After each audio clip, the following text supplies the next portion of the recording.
Welcome the Art channel. Today we how to update payment settings on Uber Eats, billing guide step by step clearly.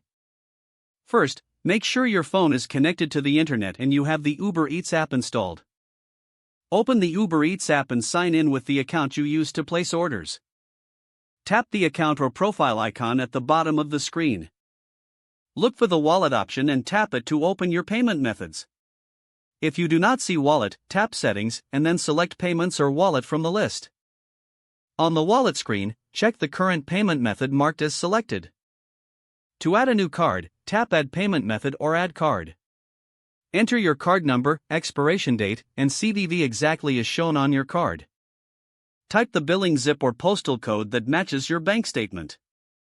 Tap Save to store the new payment method in your account. To set the new card as default, tap it and choose Set as Default or Select. To edit an existing card, tap the card you want to change and choose Edit. Update the expiration date or billing address fields if they have changed. Tap Save again to confirm your edited payment details. To remove a payment method, tap the card and select Remove or Delete.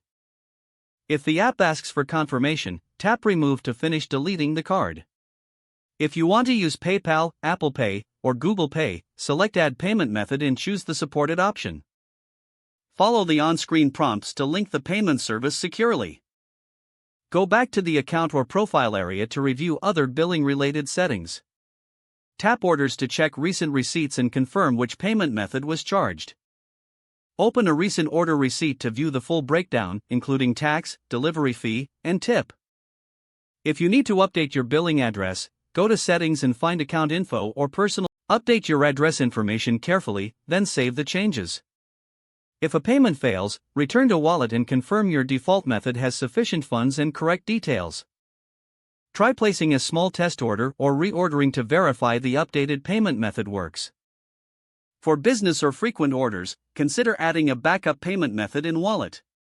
If you see a billing issue you cannot fix, go to Help in the app and select Payments and Pricing. Choose Contact Support and follow the steps to chat or send a message about your billing problem. Don't forget to like this video and subscribe to our channel for more step-by-step tech guides.